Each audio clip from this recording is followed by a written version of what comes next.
Okay, start చేద్దాం. మైథిలి ప్రార్థన చేయమా. Okay, let's pray. Pray to you, Lord, my Heavenly Father. Thank you, Lord, for giving us this good time to praise your name and pray, Father. Lord, Father, we thank you that you have given us this good day, Father, to sit in your presence, Father, and to listen to your word, Father. Lord, Father, bless this Bible study, Father, as we are learning your word, Father. We pray, Lord, bless us all with your knowledge, your wisdom, and your strength, Father, and good understanding, Father, of the word. Lord Father, we thank you, Jesus. Lord Father, in one way or the other, Lord Father, you have given us this grace to sit in your presence, Father. We thank you, Jesus. We thank you, Lord. Bless Pastor Uncle, Father, and Pastor Auntie, Father, especially Uncle, Father, who is preparing all these things, Lord Father, for the sake of us, Father, to learn and to understand your word, Father. We thank you, Jesus. Bless him with good strength and health, knowledge, wisdom, and understanding, Father. Thank you, Lord, for all those who have gathered together in your name, Father, to learn about you, Father. Bless us and bless our families, Father. Keep us with good strength and health, Father. Thank you, Jesus, for this blessed time. In Jesus' name we pray. Amen. So last week మనం exodus first chapter మనము deal చేసాం. First chapter లో particularly Egyptian dynasty, ఐగుప్తు రాజరిక వ్యవస్థ గురించి మనము మాట్లాడుకుంటూ మరి ఐగుప్తుల రాజుల్లో కలిగిన ఆ మార్పు, ప్రత్యేకించి ఇక్స్వాస్ అనే తెగవారు వచ్చి ఏ రీతిగా ఆక్యుపై చేసుకున్నారు, వారి సమయంలో యోసేపు మైగ్రేట్ చేయబడ్డాడు. ఆ తర్వాత నేటివ్ ఈజిప్షియన్ కింగ్ రావడం, మరి వారు వీరి మీద ఎక్కువగా హింసలు కలిగింప చేయడం అనేది మనం చూసాం. సో మనం ఈ నిర్గమకాండం నుంచి ముఖ్యంగా వీళ్ళు ఐగుప్తు నుంచి బయటికి వచ్చిన తర్వాత మనం ప్యారలల్ గా నిర్గమకాండం, సంఖ్యాకాండం, లేవికాండం, మరి చివరి పుస్తకం ద్వితీయోపదేశకాండం, ఈ ప్యారలల్ గా 3 పుస్తకాలు కూడా కంపేర్ చదువుకుంటూ మనం వెళ్తాం. సో కాబట్టి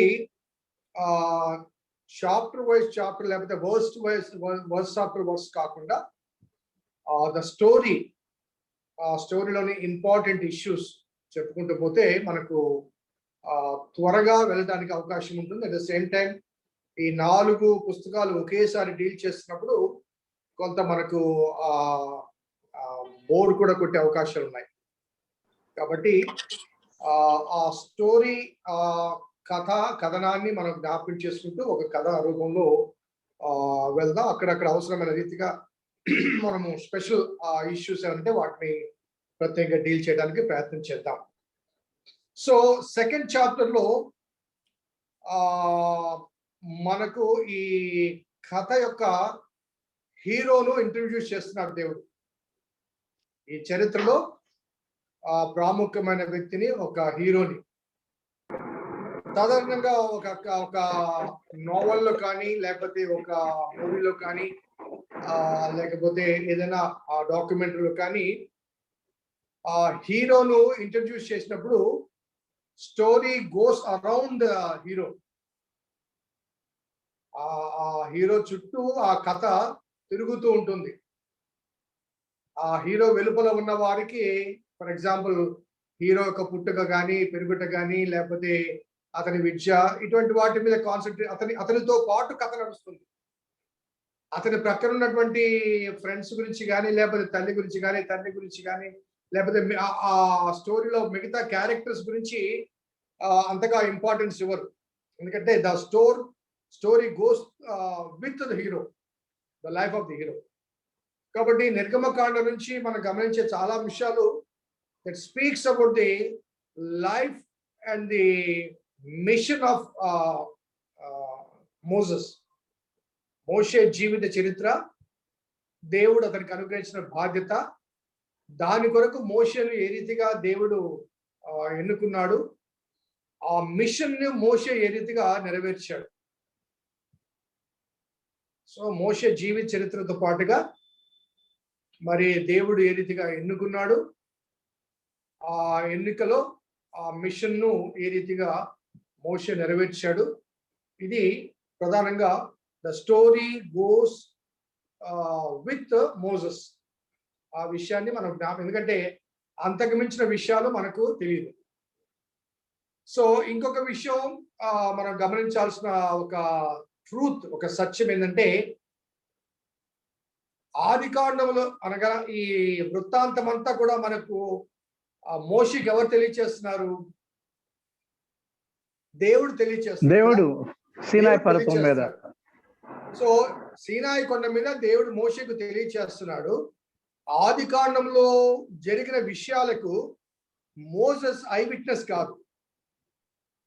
వేరాజ్ ఎక్సోడస్ ఈవెంట్ కి నుంచి మోసెస్ ఐ విట్నెస్. ఈ 4 కాండాల్లో జరిగే విషయాలకు మోసెస్ ఐ విట్నెస్. కాబట్టి exodus can be called as a history and Genesis can be called as a history, and Exodus, Leviticus, Numbers ఇవన్నీ కూడా స్టోరీ కింద మనము భావించవచ్చు. ఎందుకంటే జెనసిస్ స్టోరీలో కొన్ని ల్యాప్సెస్ కనబడతాయి. అంటే అబ్రహాం నుంచి ఇస్సాకు ఆ మధ్యలో 170 సంవత్సరాల కాలంలో అబ్రహాం ఏమేం చేసాడు అవన్నీ మనకు లేవు. Some lapses. But whereas Moses స్టోరీలో మోసెస్ ప్రత్యక్ష సాక్షి కాబట్టి కొంత వివరణ అధికంగా మనకు కనబడుతున్నాయి, అనగా దాపరికాలు కనిపించవు. ఓకే, ఇంకొక విషయం ఏంటంటే, అనగా before going to Moses I'm just giving a brief introduction. ఆది కాండంలో దేవుడు ఆయా కాలాల్లో ఆయా వ్యక్తులతో ప్రత్యక్షమై వారితో సంభాషించాడు. అబ్రహాముతో కానీ, ఇస్సాకుతో కానీ, యాకోబుతో కానీ ఆయా కాలంలో వారికి ప్రత్యక్షమే వారితో సంభాషించాడు. That means in Genesis God was a visitor. He visits his people when the time demands. ఆయన వారి మధ్యలోకి వచ్చి వారితో మాట్లాడి వారికి కొన్ని విషయాలు చెప్పి మళ్ళీ వెళ్ళిపోయేవాడు. కానీ వేరాజ్ నిర్గమకాండం నుంచి God is not a visitor. ఆయన వచ్చిపోయేవాడు కాదు, వారితో కలిసి ప్రయాణం చేసేవాడు.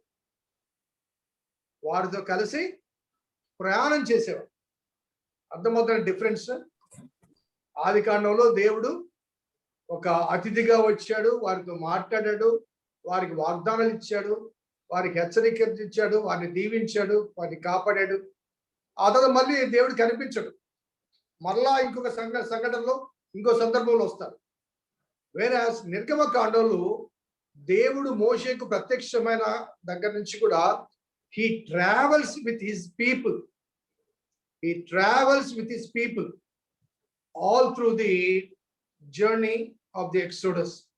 ఈ నిర్గమకాండ ప్రయాణంలో దేవుడు వారితో కలిసి ప్రయాణం చేస్తున్నట్లుగా మనము గమనించవచ్చు. సో ఇప్పుడు మనము ధ్యానం చేసే నిర్గమకాండంలో God was no more a visitor, he was a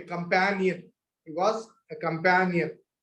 జతగాడు, సన్నిహితుడు, స్నేహితుడు, తోడుగా ఉండేవాడు.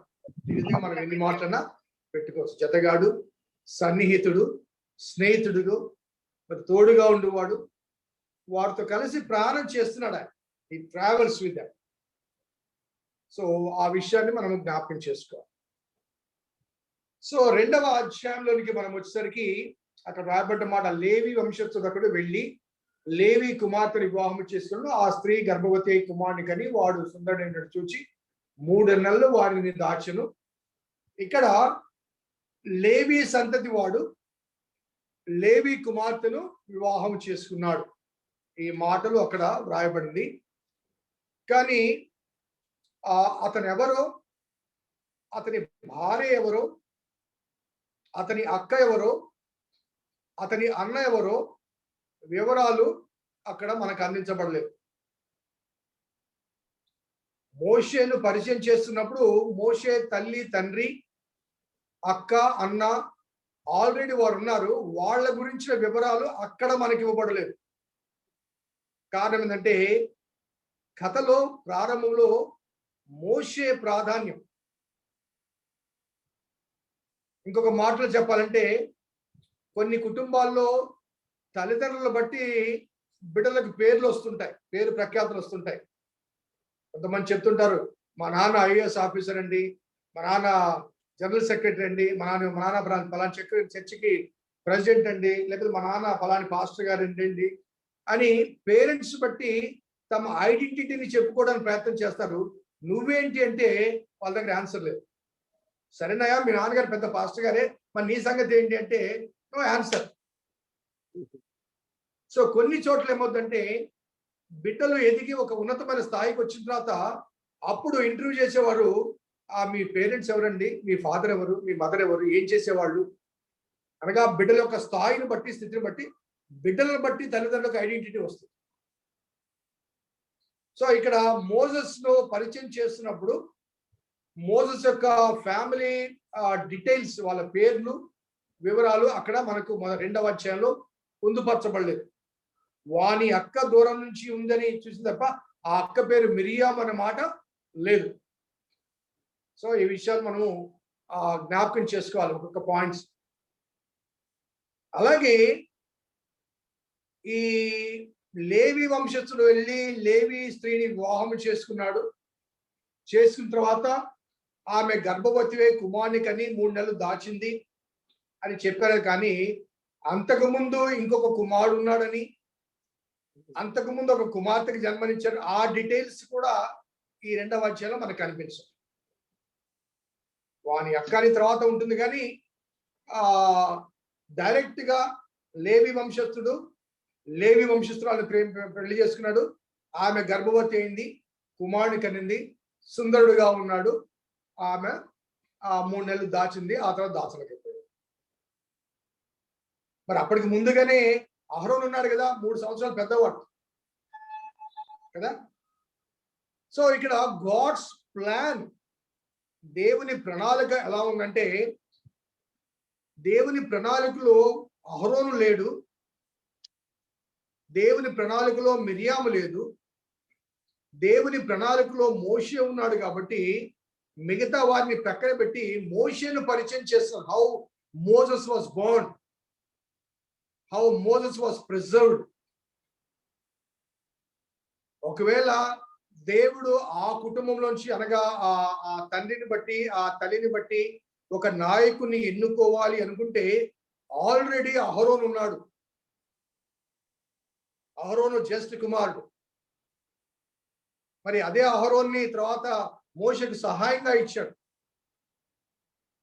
కానీ దేవుని ఎన్నికలో మోసెస్ ఉన్నాడు. కాబట్టి నేను చాలాసార్లు చర్చ్లో కూడా లేకపోతే పాస్టర్స్ వాటిలో కూడా ఇర్మియా గురించి చెప్తుంటాను. ఇర్మియా గ్రంథం 1వ అధ్యాయంలో 4 నుంచి 7లో తల్లి గర్భంలో నీవు ప్రవేశించక ముందే నేను ఎరిగి ఉన్నానని, తల్లి గర్భంలోంచి బయటపడక ముందే నేను ప్రతిష్ఠించానని, జనములకు ప్రవక్తగా నేను నియమించాను, నేను వెళ్ళమన్న చోటకు నువ్వు వెళ్ళాలి, నేను చెప్పమన్నది చెప్పాలి, భయపడద్దు, నేను నీకు తోడుగా ఉన్నా.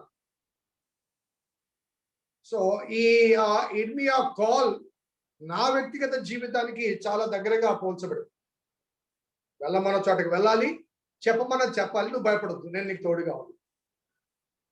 సో ఆల్సో దేవుడు ఎన్నిక చేసిన ఏ వ్యక్తి అయినప్పటికీ కూడా not because of the family background, not because of the birth right, వారు జన్మించిన విధానాన్ని బట్టి అతడు జ్యేష్ఠుడు కాబట్టి అలాని కాకుండా మన బైబిల్ చరిత్రలో చాలా మంది మనం చూస్తాం. మరి కయ్యూను హేబెలు యాక్సెప్టెడ్ కదండి. గతంలో కూడా చెప్పారు, ఇస్సాకు పుట్టిన 2 కుమారుల్లో ఏశావు రిజెక్టెడ్, యాకోబు యాక్సెప్టెడ్. యాకోబు 12 కుమారుల్లో యోసెఫ్. సో ఆ రీతిగా దేవుని ఎన్నిక, దేవుని ప్రణాళిక, దేవుని చిత్తము కొంతమంది జీవితాల్లో అనగా అనేక మంది జీవితాల్లో వారు పుట్టక ముందే దేవుడు వారి పట్ల ఒక ప్రణాళిక కలిగి ఉంటాడు కాబట్టి వారిని ఏ కాలంలో జన్మింప చేయాలి, ఏ కాలంలో వారిని ఎలా భద్రపరచాలి, ఎలా ఎదిగింప చేయాలి, ఎలా పెంచాలి, అతనికి ఏమేమి కావాలన్నది ఎలా అందించాలి అన్నది it is totally under the divine control. దేవుని స్వాధీనంలో ఉంటుంది, దేవుని బాధ్యతలో ఉంటుంది. కాబట్టి మోషే పుట్టిన తర్వాత అతడు 3 నెలలు దాచబడిన తర్వాత నైలు నదిలో జమ్ము పెట్టెలో పెట్టి నైలు నదిలో పెట్టడం. ఆ నైలు నది అనేది ఆ రోజుల్లో అది ఒక పవిత్ర నది. మన భారతదేశంలో గంగా నదికి ఎలా పవిత్రత ఆపాదించబడిందో అది పవిత్రమైన పుణ్య నదిగా భావించబడింది. మరి ఆ నదిలో చాలా మంది ముఖ్యంగా స్త్రీలు వెళ్ళి పుణ్య స్నానాలు చేసి తమ కోరికలు తీర్చుకుంటారు.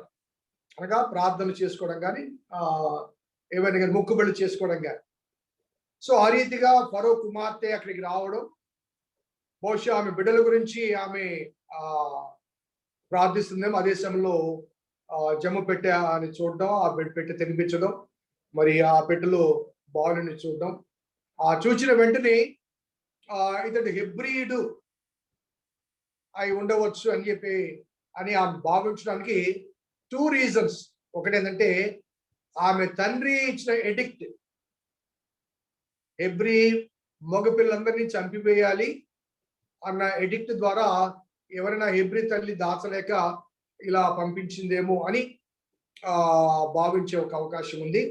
రెండవది, హెబ్రీలందరూ అబ్రహాము ద్వారా 8వ దినమున సున్నతి చేయబడతారు. 8th డేన సున్నతి చేయబడతారు. సో ఆ 3 నెలల పసిబిడ్డను ఆ జమ్ము పెట్టెలోంచి తీయబడిన తర్వాత she could find a baby circumcised. సున్నతి చేయబడ్డ ఆ బిడ్డను చూచుంటుంది కాబట్టి డెఫినెట్ గా she could come to a confirmation that this baby belongs to Jewish background. So ఎందుకు ఆమె యూదుల బిడ్డ, ఇశ్రాయేలు బిడ్డ అని భావించినంతానికి అక్కడ మనకు అనగా బైబిల్లో వివరాలన్నీ మనకు అందుపరచలేదు. కానీ we can understand through the study or through the background. దాని ద్వారా మనము తెలుసుకోవడానికి వీలవుతుంది. సో మనకి ఆ స్టోరీ అంతా తెలుసు. ఆమె తీసుకోవడం, వెంటనే అక్క వచ్చి ఈమెను పెంచడానికి ఒక దాదిని తీసుకొని రావాలని చెప్పడం, ఓకే అని చెప్పడం, వెళ్ళి దాదిగా మరి పరిచయం జరిగించడం, ఇవన్నీ కూడా మనకు కనబడుతుంటాయి. సో ఈ స్టోరీ మనము కొద్దిగా వేగంగా వెళ్దాం. సో ఆ రీతిగా 40 సంవత్సరాలు ఐగుప్తు దేశంలో, ఐగుప్తు రాజ్యములో, రాజరికపు వ్యవస్థలో, రాజమందిరములో ఎదుగుతాడు. సో ఇక్కడ దేవుని ప్రణాళిక ఎలా ఉంది అనడానికి ఒక రీజన్ ఏంటంటే, దేవుడు ఒకవేళ అహరోనును ఎన్నుకుని ఉంటే అహరోను పుట్టే సమయానికి రాజుగారి ఆజ్ఞ లేదు, మగపిల్లందరిని చంపాలన్న ఆజ్ఞ లేదు. కాబట్టి అహరోను ఎక్కడ పెరిగాడు? బానిసగానే పెరిగాడు. బానిసగా పెరిగినప్పుడు మరి ఐగుప్తు సకల విద్యల్లో ప్రావీణ్యత పొందే అవకాశం అహరోనుకుందా? లేదు. సో అహరోనును కాకుండా ఈ ఇబ్బందికరమైన ఆ పరిస్థితుల్లో ఆ రోజుల్లో మోషేను పుట్టించి ఆ మోషేను మరి ఆశ్చర్యకరమైన రీతిగా ఫరో ఇంటికి పంపించి 40 సంవత్సరాలు ఐగుప్తు సకల విద్యల్లో ప్రావీణ్యత పొందగలిగాడు అంటే దానికి కారణం దేవుడు ఎక్కడైతే మోషే భద్రపరచబడతాడో ఆ ఇంటికి పంపించాడు. అదే రీతిగా అనగా it was the safest place for him in those pandemic situation. అదే రీతిగా it was the place where Moses can have the proper or needed skills. చదువు కానీ, విద్య కానీ, యుద్ధ నైపుణ్యం కానీ అవన్నీ తాను పొందడానికి ఒక బానిసగా పొందలేడు కాబట్టి దేవుడు ఆ ఇంటికి అతన్ని పంపించాడు. అదే రీతిగా మరి మోషే అనే వ్యక్తికి అక్కడ ఇశ్రాయేల్లో ఉన్నటువంటి 6 లక్షల కాల్బలములో సో ప్రత్యేకించి ఒక గుర్తింపు పొందిన వ్యక్తిగా మోషే పిలువబడ్డాడంటే కారణం because he was shifted to the palace. లేకపోతే అప్పటి వరకు మోషే తల్లిదండ్రుల పేర్లు కానీ, అన్న పేరు కానీ, అక్క పేరు కానీ ఎవరు పరిగణలో తీసుకోలేదు. Only after Moses. So Moses పేరు ఒకసారి గుర్తింపులోకి వచ్చిన తర్వాత, ఎలివేట్ అయిన తర్వాత, ఆ తర్వాత ఈ మోషే అక్క ఎవరు, ఆమె పేరేంటి, ఈ మోషే అన్న ఎవరు, ఆయన పేరేంటి, ఈ మోషే తల్లి ఎవరు, తండ్రి ఎవరు అనేది మోసెస్ ను బట్టి ఆయన మన ఈ గుర్తింపు వచ్చినట్లుగా మనము గమనించవచ్చు. సో ఈ ఫరో ఇంట్లో పెరిగినప్పటికీ కూడా మోషేకు తాను తెలుసు నేను హెబ్రీయుని అని.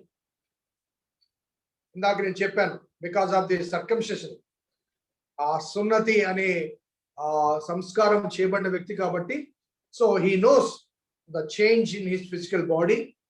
అట్ ద సేమ్ టైం మరి తల్లి అతనికి దాదిగా ఉండి పెంచింది కాబట్టి, తల్లి ప్రథమ ఉపాధ్యాయురాలు అతనికి కాబట్టి, తన వారి గురించిన విషయాలు లేకపోతే ఈ బానిసత్వపు విషయాలు తల్లి ద్వారా తెలుసుకుని ఉండవచ్చు. అట్ ద సేమ్ టైం ఫరో కుమార్తె కూడా మరి అతన్ని ఆ రీతిగానే పెంచి ఉండవచ్చు, ఆ రీతిగానే పెంచి ఉండవచ్చు. సో ఇది మొదటి 40 సంవత్సరాల చరిత్ర.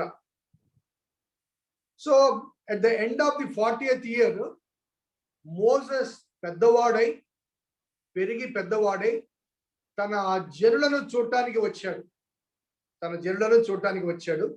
నేను స్టోరీ స్పీడ్ గా చెప్తున్నాను, అందరికి తెలిసిన స్టోరీ కాదు.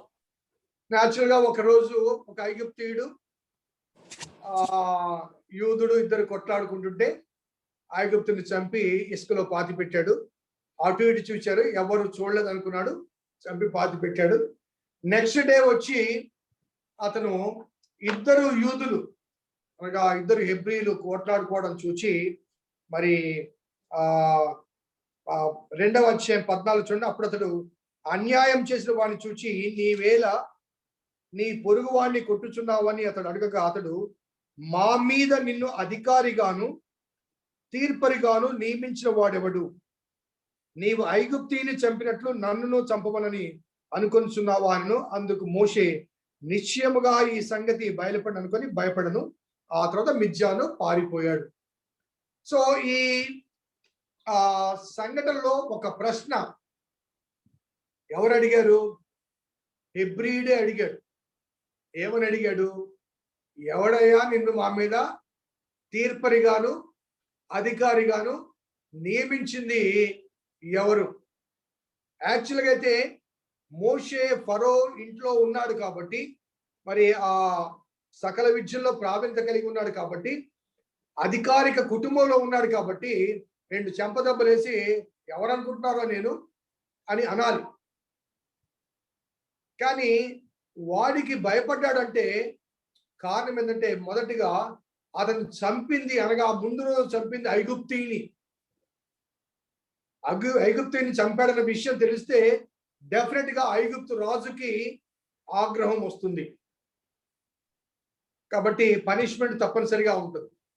అట్ ద సేమ్ టైం అతను అడిగిన ప్రశ్న, మా మీద తీర్పరిగాను అధికారిగాను ఎవరు నియమించారు? Who has appointed you as a judge or the leader? ఆ ప్రశ్నకు మోషే దగ్గర జవాబు లేదు. he doesn't have an answer. అందుకే దేవుడు దర్శనం ఇచ్చిన తర్వాత ఆ ప్రశ్నకు జవాబు కొరకు మోషే దేవునితో సంభాషణ పెంచుతాడు. ఆ ప్రశ్నకు జవాబు కొరకు అది తర్వాత మనం ఆ వాక్య భాగంలోకి వెళ్దాం. So he had no answer. నిన్ను ఎవరు నియమించారు మా మీద తీర్పరిగా అధికారిగా అన్న దానికి జవాబు లేదు. చంపింది ఐగుప్తీని కాబట్టి అతను ప్రాణభయంతో పారిపోతాడు. మిద్యానికి పారిపోవడం జరుగుతుంది. ఈ పారిపోవడం కూడా దేవుని ప్రణాళిక చొప్పున జరిగింది. నేను సెర్మన్స్ లో కూడా నేను చెప్తూ ఉంటాను ఏంటంటే, మోషే ఐగుప్తు సకల విద్యల్లో ప్రావీణ్యత కలిగిన వాడు కాబట్టి యుద్ధ నైపుణ్యం ఉంది, అతని చేతిలో కత్తి ఉంది, రాజుగారి ఇంటివాడు కాబట్టి అతన్ని ఇమ్మీడియట్ గా దేవుడు ఆ వయసులోనే నాయకుడిగా నియమించి ఉంటే అతని అధికారానికి కానీ అతనికి కోపానికి కానీ ఆవేశానికి కానీ ఈ అరణ్యములో 40 సంవత్సరాల కాలంలో అందరూ మోషే చేతులు చచ్చిపోయేవాళ్ళు. అందరూ చచ్చిపోయేవాళ్ళు. ఎందుకంటే అతని చేతిలో యుద్ధ నైపుణ్యం ఉంది, కత్తి ఉంది. కాబట్టి God wants Moses to have a certain training. కాబట్టి 40 సంవత్సరాలు ఒక ప్రజలను నడిపించడానికి కలిగిన నాయకత్వపు లక్షణాలు నేర్చుకోవడం, ఎట్ ద సేమ్ టైం మరలా 40 సంవత్సరాలు ఆ ప్రజలను కాపాడే కాపరిగా, షెపర్డ్గా అక్కడ నీ చేతిలో ఏముంది అంటే కత్తి ఉంది అని చెప్పడు, కర్ర ఉంది అంటాడు.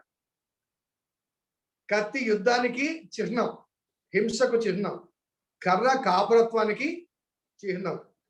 కాబట్టి కత్తిని పడవేసి కర్రను తీసుకొని 40 సంవత్సరాలు మరి అరణ్యములో ఆయన ఒక కాపరిగా తరబీదు పొందుతాడు.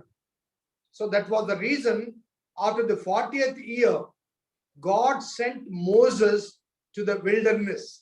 అరణ్యంలోనికి పంపించేసినాడు. ఎందుకంటే ఆ తరబీతు, మోషేకు కావాల్సిన కాపరత్వపు తరబీతు అనేది ఐగుప్తులో రాజమందిరంలో దొరకదు, అదే రీతిగా బానిస గృహంలో దొరకదు. ఎక్కడ దొరుకుతుందో అక్కడికి దేవుడు పంపించాడు. సో ఇవన్నీ కూడా గాడ్స్ ప్రణాళిక, ప్లాన్ ఆఫ్ యాక్షన్ లో మనకు కనిపిస్తుంది. ఈ పరిగెత్తే సమయంలో, పారిపోయే సమయంలో మోషేకు ఒక టెస్ట్, ఒక పరీక్ష. అదేంటంటే ఎక్కడి నుంచి పారిపోతున్నాడు? ప్యాలెస్ నుంచి పారిపోతున్నాడు. ఎక్కడికి పోతున్నాడు? అరణ్యానికి వెళ్తున్నాడు. అనగా ఏ కంఫర్టబుల్ సిచ్యుయేషన్ లో నుంచి డిస్కంఫర్ట్ ఉన్న సిచ్యుయేషన్ లోనికి వెళ్ళిపోతున్నాడు. అలాగే అన్ని సమకూర్చబడిన ఆ పరిస్థితుల్లో నుంచి ఏమీ లేని ఎడారి భూమిలోనికి, మరి అన్ని వెతుక్కోవాల్సిన స్థితిలోనికి తాను వెళ్ళడం అనేది మనకు అక్కడ గమనించవచ్చు. So he was running away from the safest place to the unknown place, desert place. So ఆ రీతిగా మోషే ఆ తీర్మానం తీసుకుని తాను వెళ్ళిపోవడం అనేది కూడా మనకు కనిపిస్తుంది. సో వెళ్ళిన వాడు చాలా దూరం వెళ్ళాడండి. ఎక్కడికి వెళ్ళాడంటే సీనాయి అరణ్యము దాటి మిద్యాను ప్రాంతానికి వెళ్ళిపోతాడు. అది మ్యాప్ లో మీరు తర్వాత చూడొచ్చు. నేను అంటే ఈ సిస్టమ్ లో మ్యాప్ చూపించలేకపోయిన తర్వాత నేను మ్యాప్ నెక్స్ట్ క్లాస్ లో మ్యాప్ ప్రార్థన చేస్తాను. ఐగుప్తులో నుంచి సీనాయి అరణ్యము దాటి మిద్యాను ప్రాంతానికి వెళ్ళిపోతాడు. చాలా దాదాపు 120-130 కిలోమీటర్స్ వెళ్తాట. వెళ్ళిపోయి అనగా ఫరోకు అందనంత దూరంగా వెళ్ళిపోతాడు. వెళ్ళిపోయి అక్కడ బావి దగ్గర ఆయన ఆగుతాడు. ఎందుకంటే డిజర్టెడ్ ప్లేసెస్ లో సేద తీర్చబడే స్థలం అంటూ ఏదైనా ఉందంటే బావి. సో ఇస్సాకునకు వధువు ఎక్కడ దొరికింది? బావి దగ్గరే దొరికింది. యాకోబు రాహేల్ని ఎక్కడ చూశాడు? బావి దగ్గరే చూశాడు కదండి. సో ఈ డిజర్ట్ ప్లేసెస్ లో బావి అనేది ఒక మీటింగ్ ప్లేస్. ఆ చుట్టుపక్కల గొర్రెల కాపర్లు కాబట్టి ఆ బావి మీద పెద్ద మూత వేస్తారు. ఆ వంతుల ప్రకారం వచ్చి తమకు తమ గొర్రెలకు వారు నీరు పట్టుకోవాలి, వంతుల ప్రకారం రావాలి. అనగా they have a fixed time table. ఎందుకంటే ఆ బావిలో నీరు వారికి గొర్రెలన్నిటికీ కావాలంటే డెఫినెట్ గా ఆ బావిలో నీరు ఊరాలి. అందరూ వచ్చి ఒకేసారి బావిలో నీరు తాగితే బావి ఎండిపోతుంది. సో ఒక టైంలో ఒక ఫ్యామిలీ, మరి కొంతసేపు తర్వాత మరొక ఫ్యామిలీ, అలా టైమింగ్స్ ప్రకారం రావాలి. కానీ అక్కడ మిద్యాన్లో కొంతమంది రావడం, వాడు గొడవ పెట్టుకోవడం, బలవంతంగా నీటిని తీసుకోవడం ప్రయత్నం చేయడం.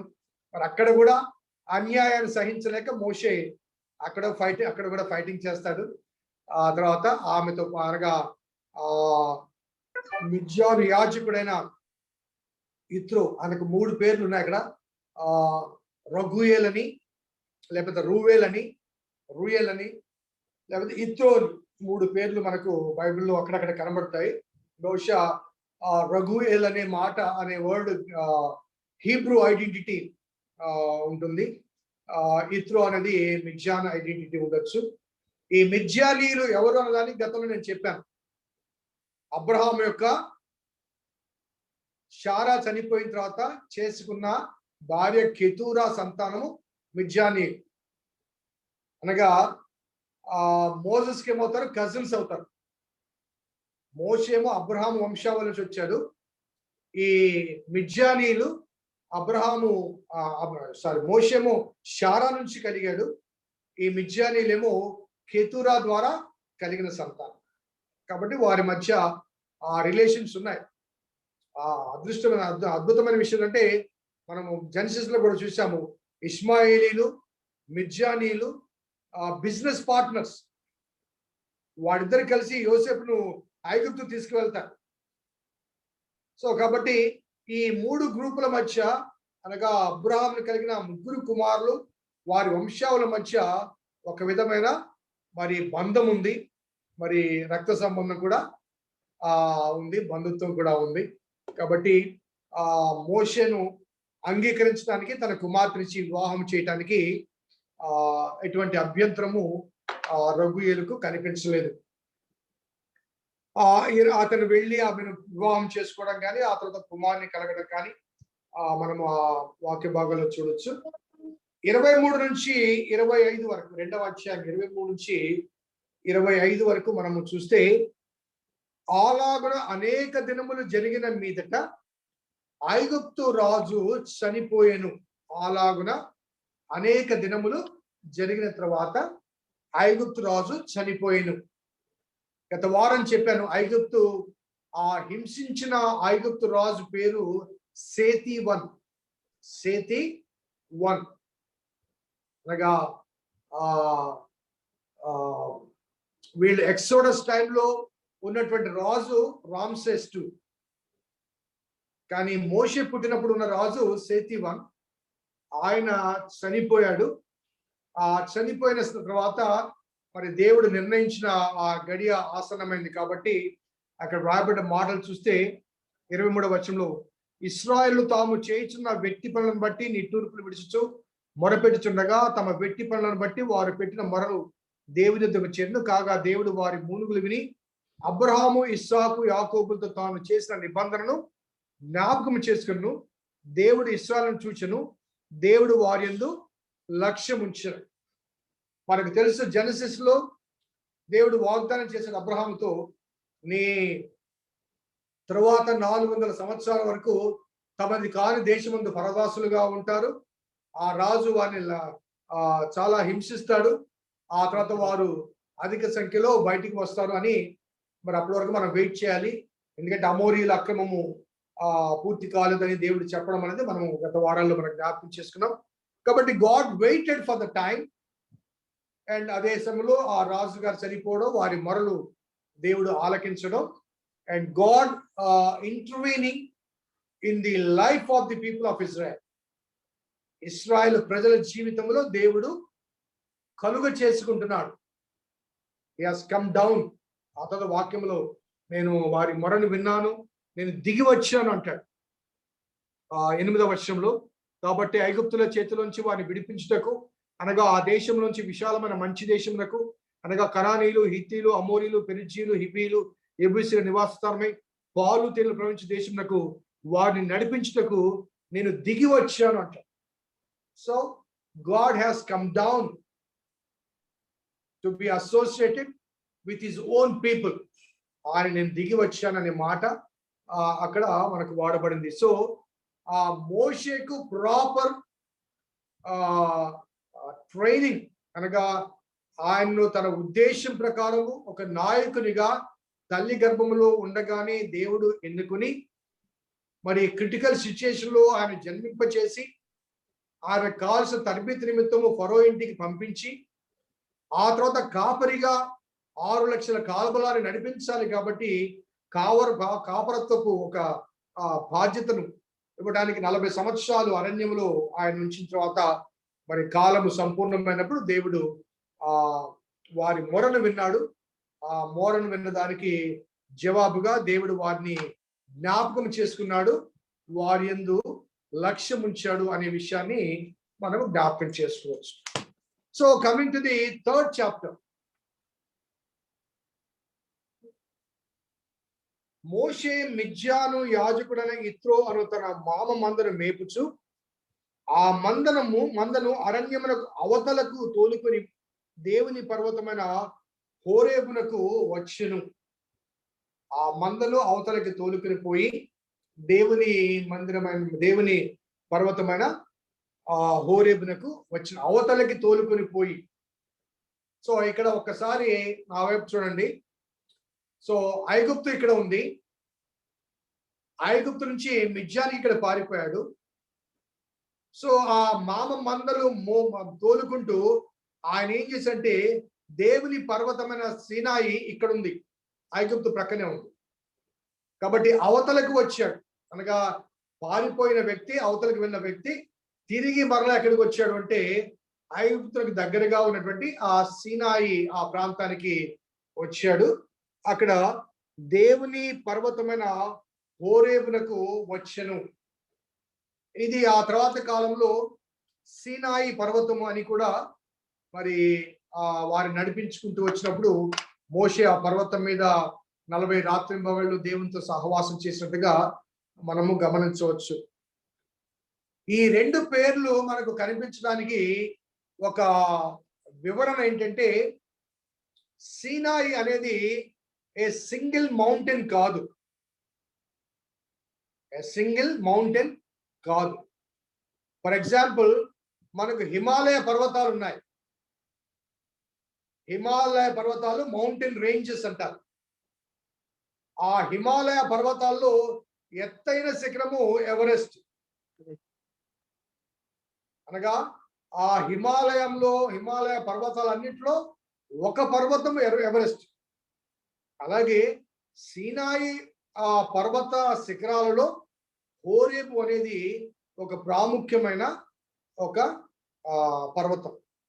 కాబట్టి ఒక దగ్గర హోరేబు అని, ఒక దగ్గర సీనాయి అని వ్రాయబడ్డప్పటికీ ఆ 2 వేరు కాదు. ఈ సీనాయి మౌంటైన్ రేంజెస్ లో హోరేబు అనేది ఒక పర్వతం. కాబట్టి దేవుడు ఆ పర్వతం దగ్గర అనేక సార్లు గాడ్స్ రెవల్యూషన్ కనబడుతుంది. ఏలియా కూడా అదే పర్వతం దగ్గర, ఏలియా కూడా చివరి దినాల్లో దైవ ప్రత్యక్షత కనబడుతుంది. కాబట్టి ఆ పర్వతానికి మరి దేవుని పర్వతం అనే పేరు. ఆ తర్వాత కాలంలో మోషే, ఎందుకంటే మోషే ఈ గ్రంథాన్ని రాసే సమయానికి సీనాయి అనుభవం కూడా, ఈ 40 దినములు దేవునితో గడిపిన ఈ అనుభవం కూడా జరిగిపోయిన సంఘటన. కాబట్టి ఆ పర్వతానికి దేవుని పర్వతం అనే పేరు మోషే పెట్టడానికి మనము గమనించవచ్చు. సో అక్కడ మోషేకు కనిపించిన 2వ వచనంలో ఒక పొద నడిమిని అగ్ని జ్వాలలో యెహోవా దూత అతనికి ప్రత్యక్షమాయెను. అతడు చూచినప్పుడు అగ్ని వలన ఆ పొద మండుచున్నది, కానీ పొద కాలిపోలేదు. అప్పుడు మోషే, ఆ పొద ఎలా కాలిపోలేదు, నేను ఆ తట్టు వెళ్ళి ఈ గొప్ప వింత చూచెను అనుకున్నాను. దానిని చూచుటకు అతడు ఆ తట్టు వచ్చుట యెహోవా చూచెను.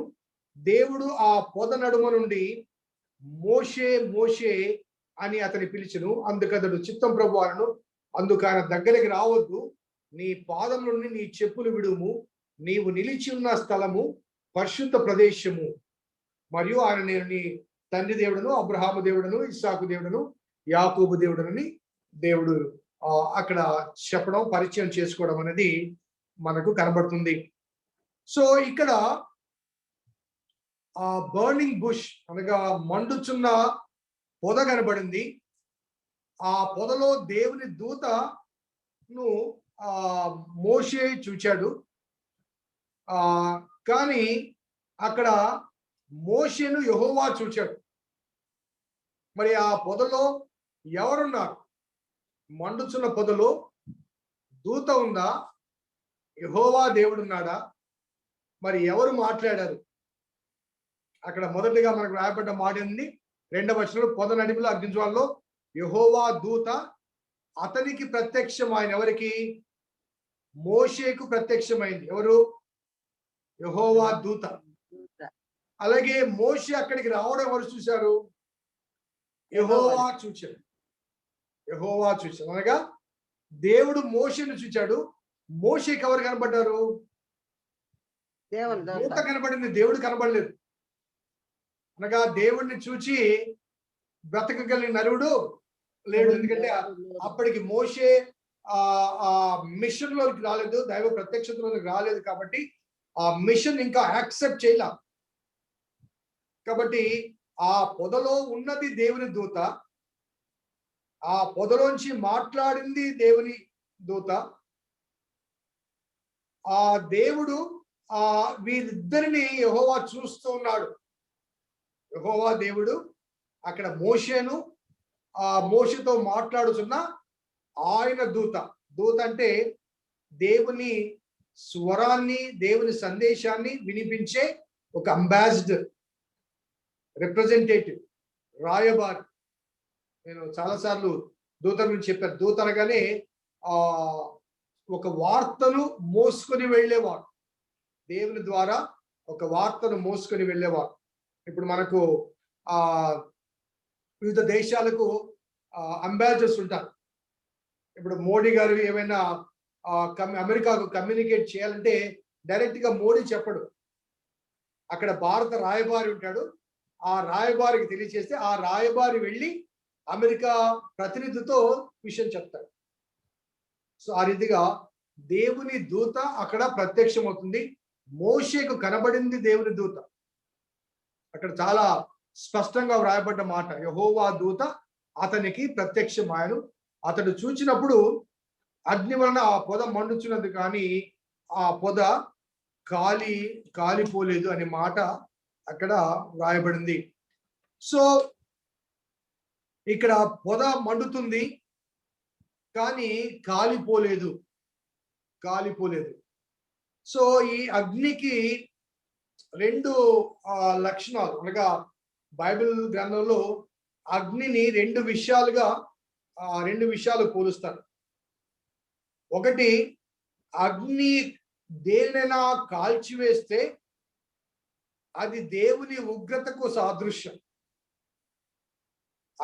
అగ్ని దేనినైనా కాల్చివేస్తే అది దేవుని ఉగ్రతకు సాదృశ్యం. అనగా నరకములో ఉండేది ఆ అగ్ని కాలుస్తూ ఉంటుంది.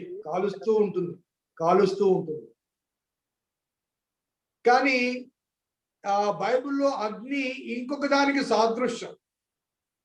పేతురు భక్తుడు మొదటి పేతురు పత్రికలో నశించుచున్న సువర్ణము అగ్ని చేత పరీక్షించబడును కదా అంటాడు. అనగా భూమిలో నుంచి తీయబడ్డ ఆ బంగారు ముద్దను, ఆ మట్టి కల్మషంతో ఉన్న ఆ ముద్దను అగ్నిలో పెట్టినప్పుడు, ఆ అగ్నిలో కాల్చబడ్డప్పుడు దాంట్లోంచి వేస్ట్ కాలి వెళ్ళిపోతుంది. ఆ వేస్ట్ అనగా బంగారము పవిత్రీకరించబడుతుంది. బంగారంలో కలుషితముగా ఉన్నటువంటి ఆ వేస్ట్ అంతా కరిగిపోతుంది. అనగా అగ్ని అనేది ఇంకొక రూపంలో ఇట్స్ సైన్ ఆఫ్ ప్యూరిఫికేషన్. పవిత్రీకరించుటకు అగ్ని వాడబడుతుంది. సో అగ్ని 2 విషయాలు. ఒకటేంటి, కాల్చబడితే దేవుని ఉగ్రత, అది మండుచూ ఉంది కానీ బంగారం కాల్చబడలా. బంగారం మండుతుంది కానీ బంగారము నాశనం కావడంలా, ప్యూరిఫై అవుతుంది. అర్థమవుతుందండి? You need to understand this, ఈ డిఫరెన్స్. సో బంగారం కాల్చబడ్డప్పుడు అది బంగారం కరుగుతుంది కానీ లయమైపోదు. పవిత్రపరచబడుతుంది, అనగా నాశనమైపోదు.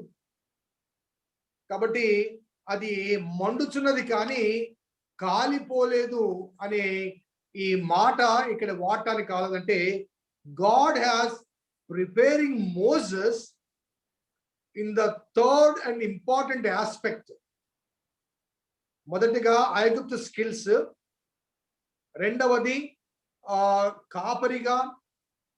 కాపరత్వపు స్కిల్స్, మూడవది స్పిరిచువల్ ఎన్విరాన్మెంట్ లో ఆధ్యాత్మిక పవిత్రత, ఆధ్యాత్మిక లక్షణం లేకపోతే ఆధ్యాత్మిక యోగ్యత కావాలి. కాబట్టి అక్కడ ఒక విధంగా చెప్పాలంటే ఆ మండుచున్న పొద అనేది ఒక రకమైన సాదృశ్యంగా కూడా చెప్పడానికి అవకాశం ఉంటుంది. మరికొంతమంది దీన్ని ఈ పొద గురించి మాట్లాడుతూ ఈ మండుచున్న పొదను మోషే చూశాడు. అది దేనికి సాదృశ్యం అంటే ఐగుప్తు దేశంలో ఇశ్రాయేలు పడుతున్న శ్రమకు సూచన ఆ మంట. కానీ ఆ ప్రజలు కాలిపోలేదు, విస్తరించారు. ఆ శ్రమలో విస్తరించారు, లయమైపోలేదు అని దానికి కూడా ఒక సాదృశ్యం అని చెప్పేసి కొంతమంది భక్తులు ఒక ఆలోచన, అనగా థియోలాజికల్ గా ఈ రెండు ఒపీనియన్స్ వచ్చాయి. So we can take both the opinions. So మొదటిది, God was purifying the Moses. God was purifying Moses. ఐగుప్తులో ఫరో ఇంట్లో ట్రైనింగ్ ఇచ్చాడు, మిద్యాను అరణ్యంలో కాపరిగా తరబితి ఇచ్చాడు. అలాగే దేవుని పని కొరకు దేవుడు అతన్ని పరిశుద్ధపరుస్తున్నాడు, అనగా అతని హృదయాన్ని, అతని మనస్సును సిద్ధపరుస్తున్నాడు అన్నది ఒక ఆలోచన. రెండవది, ఐగుప్తులో ప్రజలు పడుతున్న శ్రమలకు సూచన, కానీ వారు నాశనమైపోలేదు, ఇంకా అభివృద్ధి చెందారు. కాబట్టి వారిని నీవు వెళ్ళి తోడుకొని రావాలి అని చెప్పడానికి సాదృశ్యంగా అక్కడ మండుచున్న పొద కనబడింది అని చెప్పవచ్చు. సో తర్వాత 4వ వచనాన్ని చూస్తే, దాన్ని చూచుటకు అతడు ఆ తట్టు వచ్చుట యెహోవా చూచెను. దేవుడు ఆ పొద నుండి మోషే మోషే అని పిలిచాను. అందుకు చిత్తం ప్రభువారును. అందుకు ఆయన దగ్గరికి రావద్దు, నీ పాదం నుంచి నీ చెప్పులు విడుము, నీవు నిలిచి ఉన్న స్థలము పరిశుద్ధ స్థలము. సో ఇక్కడ దేవుడు చెప్పిన ఈ మాట, ఈ కాషను ఆ రోజు మోషే గురించి మాత్రమే కాకుండా ఆ తర్వాత కాలంలో దేవుడు వారి మధ్య ప్రత్యక్ష గుడారంలో నివసించబోతున్నాడు. సో ప్రత్యక్ష గుడారము నిర్మించుకొని అందులో దేవుడు నివసించబోతున్నాడు, వారితో కలిసి ప్రయాణం చేయబోతున్నాడు. కాబట్టి ఆ దేవుని ప్రత్యక్షత కలిగిన ఆ ప్రదేశానికి ఎవరు పడితే వారు దగ్గరికి వెళ్ళటానికి సాహసం చేయకూడదు. కాబట్టి నీ చెప్పులు విడిచిపెట్టు, నీవు దగ్గరకు రావద్దు. ఆ తర్వాత కాలంలో లేవి వంశస్థులు మాత్రమే ఆ ప్రత్యక్ష గుడారంలోనికి వెళ్ళేవారు, యాజక ధర్మాన్ని జరిగించేవారు. అహరోను కుటుంబం మాత్రమే, అందరికీ ఆ అవకాశము, ఆ అనుమతి ఇవ్వబడలేదు. కాబట్టి whenever we find God's presence, దానికి మనము దూరంగా ఉండాలి. యెహోషువ 3వ అధ్యాయంలో కూడా వారు నిబంధన మందసం మోస్తున్నప్పుడు యెహోషువ చెప్తాడు, ఆ మందసానికి దగ్గరగా మీరు నడవద్దు, దూరంగా ఉండండి అంటాడు. ఎందుకంటే మందసం అనేది దేవుని సన్నిధికి సాదృశ్యం. సో ఈనాడు మన బ్యాప్టిస్ట్ చర్చెస్ లో ఎవరు పడితే వాళ్ళు పుల్పిట్ ఎక్కేస్తారు, ఎవరు పడితే వాళ్ళు ఆ పవిత్రత అనేది, I appreciate the Lutheran and CSI traditions అండి. నేను చాలా సార్లు లూథరన్ చర్చెస్ వెళ్ళినప్పుడు, though I am ordained pastor, వారు ఎక్కడైతే నిలబడి దేవుని వాక్యాన్ని బోధిస్తారో ఆ ప్రదేశంలోకి నన్ను రానివ్వరు. నేను రెవరెండ్ అయినప్పటికీ కూడా వాళ్ళ ట్రెడిషన్స్. ఒకవేళ రావాలనుకుంటే తప్పనిసరిగా వారి ఆ గౌన్ వేసుకోవాలి, వారి ఆ కాస్ట్యూమ్స్ వేసుకుంటే అప్పుడు, లేకపోతే కొన్నిసార్లు అప్పుడు కూడా రానివ్వరు. సో కాబట్టి ఆ దేవుని సన్నిధి అన్నప్పుడు దానికి మనము ఎడముగా ఉండాలి, అలాగే చెప్పులు విడవాలి. మన ఇండియన్ చర్చెస్ లో చెప్పులు విడవడం అనేది ఈనాటి కాలంలో అంతగా కనిపించదు.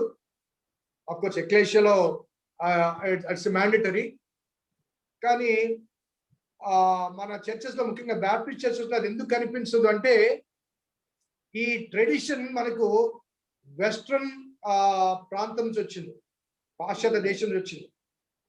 మనకు వచ్చిన ఆ మిషనరీలు ఆ చల్లని శీతోష్ణ స్థితి పరిస్థితుల్లో వారు ఉన్నారు. అక్కడి నుంచి ఇక్కడికి వచ్చారు కాబట్టి వారు వారి దేశంలో ఆ షూస్ విప్పేసి ఒక అరగంట సేపు నేల మీద నిలబడితే ఆ చలి వారి శరీరంలో ప్రవేశించి వారు చచ్చిపోతారు. కాబట్టి కంపల్సరిగా వారి దేశ పరిస్థితులు బట్టి వారు పులిపిట్ ఎక్కినా కానీ షూస్ వేసుకుంటారు. పులిపిట్ ఎక్కినా కానీ షూస్ వేసుకుంటారు, ఎందుకంటే అక్కడ వారికి అవసరం. అలాగే ఈ చిలకరింపు బ్యాప్టిజం కూడా ఆ పాశ్చాత్య దేశాల్లో ఈ అలవాటు ఎందుకు వచ్చిందంటే, ఆ బ్యాప్టిజంలోకి తొట్టులోకి తీసుకుని వెళ్తే బ్యాప్టిజం తీసుకునే వ్యక్తి ఒక 5 నిమిషాలు తొట్టులో ఉంటాడు, కానీ బ్యాప్టిజం ఇచ్చే వ్యక్తి 10 మంది ఉంటే గంట సేపు ఉండాలి. బయటకు వచ్చేసరికి ఏమవుద్ది? ఈ రోజుల్లో హీటర్స్ పెట్టారండి, అప్పుడు లేవు. ఈ రోజుల్లో బ్యాప్టిజం టబ్ లో హీటర్స్ పెట్టి నీళ్లు వేడి చేసి పంపిస్తున్నారు. That's a different issue. So ఈ ట్రెడిషన్స్ అన్ని కూడా భారతదేశంలోకి వచ్చేసరికి వాళ్ళే వచ్చి తెచ్చారు కాబట్టి వాళ్ళ అలవాటు చొప్పున మనం కూడా కుర్చీల మీద, బెంచ్ల మీద, కాళ్ళ మీద కాళ్ళు వేసుకొని షూస్ వేసుకొని కాళ్ళు ఊపుకుంటూ అమర్యాదగా కూర్చొని ఒక గంట సేపు టైం గడిపి వెళ్ళిపోతుంటాం. సో గాడ్స్ అది చూడండి, ఇట్స్ ఎ డిజర్ట్, ఒక అడవి. అరణ్యంలో మేకలు గొర్రెలు మేపుకున్నాడు ఆయన. అరణ్యంలో ఒక పొద దగ్గర నీవు నిలిచిన స్థలము పరిశుద్ధ స్థలము అన్నాడు అంటే దానికి కారణం ఏంటంటే, it was not the place, ఆ స్థలము కాదు, ఆ స్థలములో దేవుని మాటలు వినిపించబడుతున్నాయి, ఆ స్థలములో దేవుని సన్నిధి ఉంది. అందుకే మనం ఏపీ టూరిజంలో 3 సంవత్సరాలు ఉన్నాం. అది యాక్చువల్గా పరిశుద్ధ స్థలం కాదు, అక్కడ అన్ని ఉన్నాయి. కానీ మనం ఆరాధించే స్థలములో we could experience the presence of God, we could listen the voice of God. దేవుని మాటలు వినగలుగుతున్నాం కాబట్టి మనం హాల్లో ప్రవేశించకుండానే బయట చెప్పులు వదిలిపెట్టి లోపలికి వెళ్ళాం. అనగా ఆ ప్రదేశంలో అది ఆలయం కాకపోయినప్పటికీ కూడా మనము అక్కడ దేవుని సన్నిధిని అనుభవించాం, ఆస్వాదించాం. తద్వారా చెప్పులు అక్కడ వేయడం జరిగింది. సో దేవుడు అక్కడ వార్నింగ్ ఇస్తూ ఆ విషయాన్ని తెలియచేస్తూ ఆయన తన ఐడెంటిటీని, తాను ఎవరో మోషేకు తెలియచేస్తున్నాడు.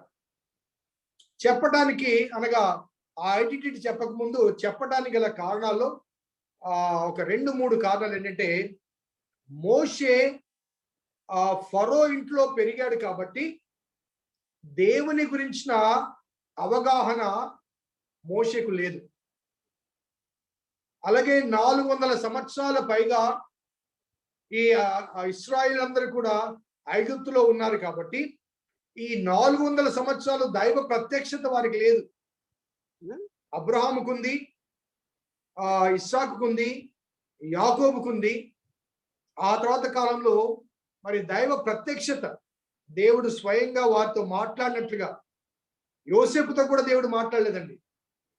యోసేపుతో దేవుడు తోడుగా ఉన్నాడు, కానీ డైరెక్ట్ గా కమ్యూనికేట్ చేసినట్లుగా యోసేపు జ్ఞానం ఇచ్చాడు, కానీ డైరెక్ట్ కమ్యూనికేషన్ అనేది మనకు కనిపించింది. దాదాపు 400 సంవత్సరాలు దేవుని ఎరుగని వారుగా వారు జీవించారు కాబట్టి దేవుడు తను తాను ఇంట్రడ్యూస్ చేసుకోవాల్సి వచ్చింది, పరిచయం చేసుకోవాల్సి వచ్చింది. సో ఆ పరిచయం చేసుకున్నప్పుడు మరి ఫర్ ఎగ్జాంపుల్ మన వాళ్ళు ఎవరైనా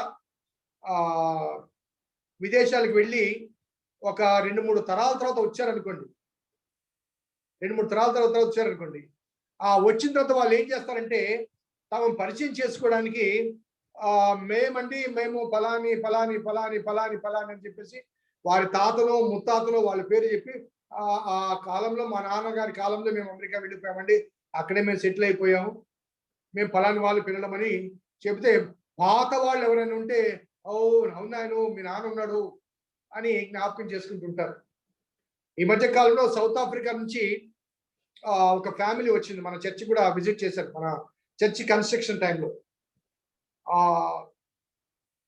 మన మిషనరీస్ భారతదేశానికి వచ్చినప్పుడు ఆఫ్రికా దేశంలో సువార్త ప్రకటించడానికి తెల్లవాళ్ళు వెళ్తే ఆ రంగును చూసి ఆ రూపాన్ని చూసి వాళ్ళని చంపుకొని వండుకొని తినేవాళ్ళు Africans.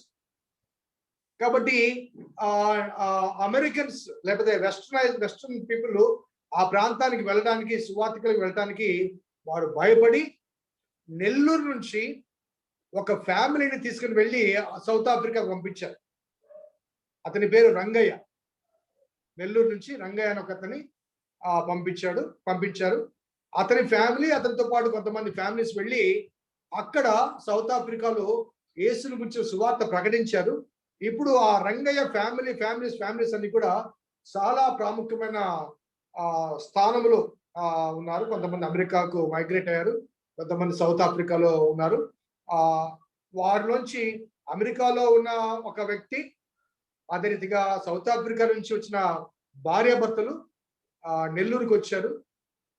175 years loan star celebration వచ్చినప్పుడు వారు వచ్చి మన చర్చి కూడా వారు చూచి వెళ్ళారు. సో చాలా కాలం తర్వాత ఈ పరిచయం చేయబడాలి అని అంటే డెఫినెట్ గా we need to look back, we need to go back.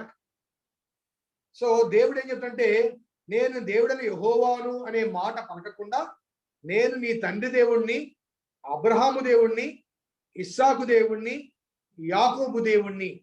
అనగా ఆ ప్రజలకు యెహోవా దేవుడు తెలియదు ఈ 400 సంవత్సరాలు, కానీ యాకోబు తెలుసు, ఇస్సాకు తెలుసు, అబ్రహాం తెలుసు, అనగా తమ 4 fathers తెలుసు, కానీ దేవుడు తెలియదు. కాబట్టి అక్కడ మొదటిగా తను పరిచయం చేసుకుంటూ నేను నీ తండ్రి దేవుణ్ణి, అబ్రహాము దేవుణ్ణి, ఇస్సాకు దేవుణ్ణి అని యాకోబు దేవుణ్ణి అని చెప్పగా మోషే తన ముఖమును కప్పుకొని దేవుని వైపు చూడ వెరచెను అనే మాట అక్కడ వ్రాయబడింది. సో ఈ 3 అనగా అబ్రహాము దేవుణ్ణి, ఇస్సాకు దేవుణ్ణి, యాకోబు దేవుణ్ణి ఇంకొక 15-20 minutes పోవచ్చు, పర్లేదా? ఓకే. ఈ మాటలు చెప్పడానికి ఒక ఆధారం ఏంటంటే, ఈ అబ్రహాముతో దేవుడు ఏ లక్షణముతో ఇంట్రడ్యూస్ చేయబడ్డాడు, ఇస్సాకునకు ఆ దేవుడు ఎలా తెలుసు, యాకోబునకు ఆ దేవుడు ఎలా పరిచయం అయ్యాడు, అనగా ఆ దైవిక లక్షణాలు వాట్ ఈస్ గాడ్, ఆ లక్షణాలు తెలియటానికి కొన్ని రెఫరెన్సెస్ మీకు త్వరగా చెప్తాను. ఆదికాండం 14:19 ఆదికాండం 14:19 అక్కడ మెల్కిసెదెక్ ఇన్సిడెంట్ లో సృష్టికర్తయు సర్వోన్నతుడైన దేవుడు అబ్రహామునికి ఎలా పరిచయం అయ్యాడు. He was a creator God and El Shaddai, most high. అలాగే 15:5 నేను నీకు కేడెము అంటాడు. I'm your protection. నేను నీకు కేడెము అనే మాట వాడతాడు. సో అబ్రహాము దేవుడు అంటే ఎవరు? సృష్టికర్త అయిన దేవుడు, సర్వోన్నతుడైన దేవుడు, అలాగే కేడమైన దేవుడు. అలాగే 26వ అధ్యాయంలో ఇస్సాకునకు కనిపించినప్పుడు 26వ అధ్యాయం మొదటి 15 వచనాల్లో గెరార్లో ఉన్న ఇస్సాకును నువ్వు ఐగుప్తులోకి వెళ్ళొద్దు, ఇక్కడే ఉండు, నేను నీకు తోడుగా ఉంటాను, నేను దీవిస్తాను, నేను ఆశీర్వదిస్తాను అన్నప్పుడు మరి గెరార్లో ఇస్సాకు ఉంటే ఇస్సాకు కరువు కాలంలో పొలము దున్ని విత్తనము వేసి నూరంతల ఫలము పొందుతాడు. So God introduced himself to Isaac as a God of prosperity, as a God of prosperity, లేకపోతే God who can provide, a provider అనే మాట మనము గమనించవచ్చు. అనగా అబ్రహాముతో ఐ ఆమ్ యువర్ ప్రొటెక్షన్ అన్నాడు. అదే రీతిగా నేను సర్వోన్నతుడిని, సర్వ సృష్టికర్తను, నేను కేడము, నిన్ను కాపాడువాడు నేను అన్నాడు. ఇస్సాకుతో ఐ ఆమ్ యువర్ ప్రొవైడర్, నీకు అన్ని సమకూర్చువాడని చెప్పాడు. అలాగే 28వ అధ్యాయము 22 వచనాల్లో యాకోబుతో చెప్పిన మాట ఏంటంటే, నువ్వు ఎక్కడికి వెళ్ళినా నేను నీకు తోడుగా ఉంటా, ఏ పని చేసినా నీకు తోడుగా ఉంటా, నేను తిరిగి నిన్ను ఈ స్థలానికి చేర్చేంత వరకు నిన్ను విడిచిపెట్టను ఉంటాడు. అంటే నేను నీకు తోడుగా ఉండువాడను. My presence will be with you. So God's protection, God's providence, God's presence. So Abraham దేవుణ్ణి అన్నప్పుడు God's protection, ఇస్సాకు దేవుణ్ణి అన్నప్పుడు God's provisions, మరి యాకోబు దేవుణ్ణి అన్నప్పుడు God's presence. అనగా మిమ్మల్ని కాపాడేవాడిని, మిమ్మల్ని పోషించేవాడిని, మీతో కూడా ఉండేవాడిని. నేను అబ్రహాము దేవుణ్ణి, ఇస్సాకు దేవుణ్ణి, యాకోబు దేవుణ్ణి అనే ఆ మాటల్లో ఆ భావము మనకు కనిపిస్తూ ఉంది. అలాగే 11 నుంచి చూడండి, 3:11. అందుకు మోషే, నేను ఫరో యొద్దకు వెళ్ళుటకును ఇశ్రాయేలును ఐగుప్తులోంచి తోడుకొని పోవుటకు ఎంతటి వాడునని దేవుని తనగా, ఆయన నిశ్చయముగా నేను నీకు తోడైందును, నేను నిన్ను పంపించినంతకు ఇది నీకు సూచన, నీవు ఆ ప్రజలను ఐగుప్తులోంచి తోలుకొని వచ్చిన తర్వాత మీరు ఈ పర్వతం మీద దేవుని సేవించదరను. మోషే చిత్తగించుము, నేను ఇశ్రాయేలుకు వెళ్ళి వారిని చూచి మీ పితరుల దేవుడు నా యొద్దకు నిన్ను పంపినని వారితో చెప్పగా, వారు ఆయన పేరేమిటి అని అడిగిన నేను వారితో ఏమి చెప్పాలి? సో ఇక్కడ మోషే ఏమడుగుతున్నాడంటే, ఐగుప్తులో ఉన్నప్పుడు ఆ ఐగుప్తీయుని చంపిన తర్వాత మరునాడు హెబ్రీలిద్దరు పోట్లాడుతున్నప్పుడు ఒక హెబ్రీయుడు, అన్యాయస్తున్న హెబ్రీయుడు, నిన్ను మా మీద తీర్పరిగా నియమించిన వాడెవడు, అధికారిగా నియమించిన వాడెవడు అనే ప్రశ్నకు ఆ రోజు మోషే దగ్గర జవాబు లేదు. ఆ ప్రశ్న ఇక్కడ అడుగుతున్నాడు. నువ్వు పంపిస్తున్నావు, బాగానే ఉంది, మరి నన్ను అధికారిగా పంపిస్తున్నావు, నడిపించమంటున్నావు, కానీ నువ్వెవరు, నన్ను అపాయింట్ చేసిన నువ్వెవరు?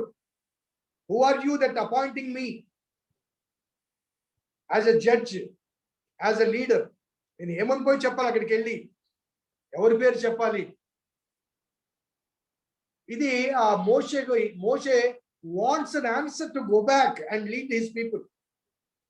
ఎవరు నన్ను పంపించారు? బాగానే ఉంది, నువ్వు అబ్రహాము దేవుడిని ఓకే ఒప్పుకుంటాం, ఇస్సాకు దేవుడిని ఒప్పుకుంటాం, యాకోబు దేవుడిని ఒప్పుకుంటాం, అసలు నీ పేరే మాకు తెలియదే, నీ పేరే మాకు తెలియదే. అబ్రహాం ఎవరిని ఆరాధించాడో, ఇస్సాకుని ఎవరిని ఆరాధించాడో, యాకోబుని ఎవరిని ఆరాధించాడో వాళ్ళ పేరు తెలుసు, కానీ నీ పేరు నాకు తెలియదు కదా. నేను వెళ్ళి నన్ను దేవుడు పంపించాడంటే ఆయన ఎవరండి? ఆయన ఎవరండి? మీకు ఒక ఎగ్జాంపుల్ కూడా చెప్తాను, దయచేసి 5వ అధ్యాయం ఒకసారి తెరవండి.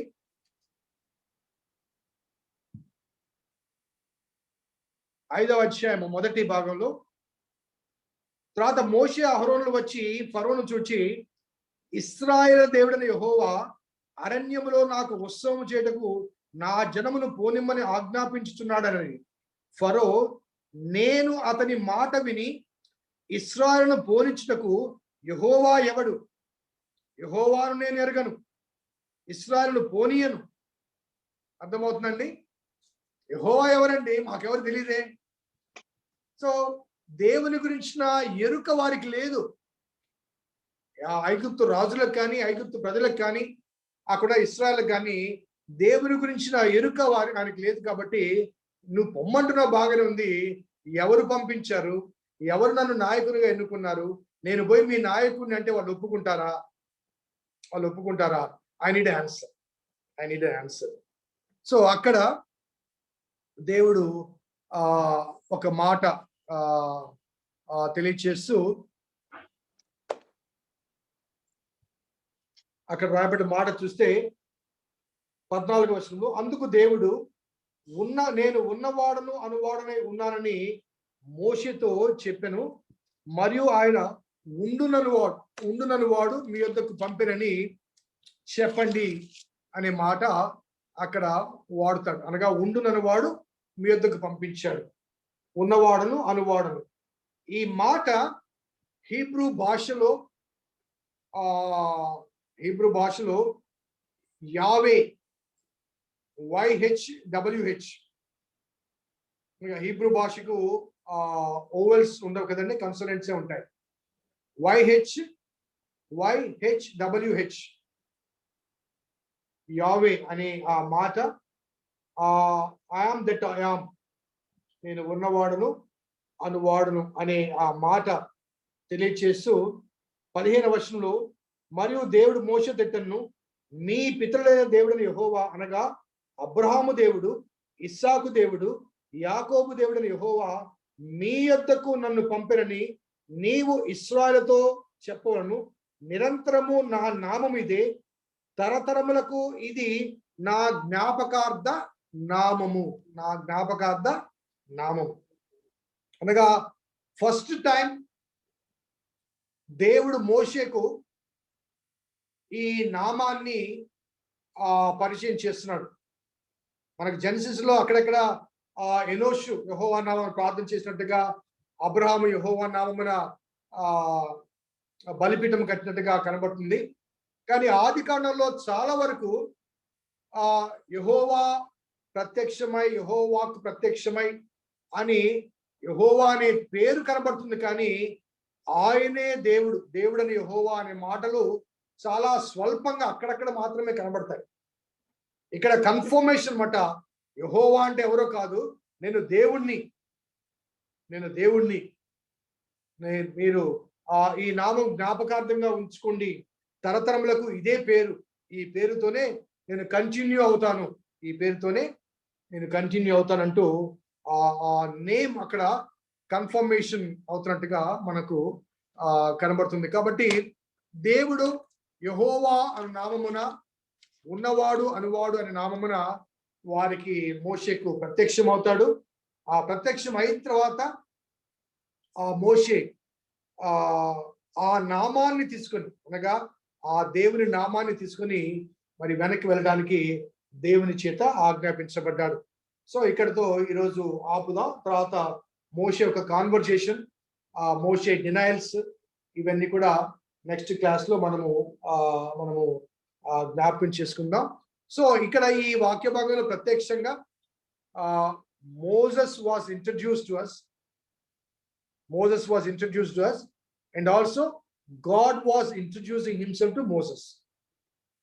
మోషే మనకు పరిచయం చేయబడ్డాడు, అలాగే దేవుడు మోషేకు తన్ను తాను పరిచయం చేసుకున్నాడు. సో మిషన్ ఇంకా టేకప్ చేయాల మోషే. సో ఆ మిషన్ టేకప్ చేసిన విషయాన్ని రేపు వారము మనం జ్ఞాపకం చేసుకుందాం. మరి కొంత సమయం ఎక్కువైంది, అయినప్పటికీ కూడా మరి మధ్యలో ఆపితే కొంత ఇబ్బంది కలుగుతుందని నేను కంటిన్యూ చేయడం జరిగింది. So we close. నీరజ ఉందా?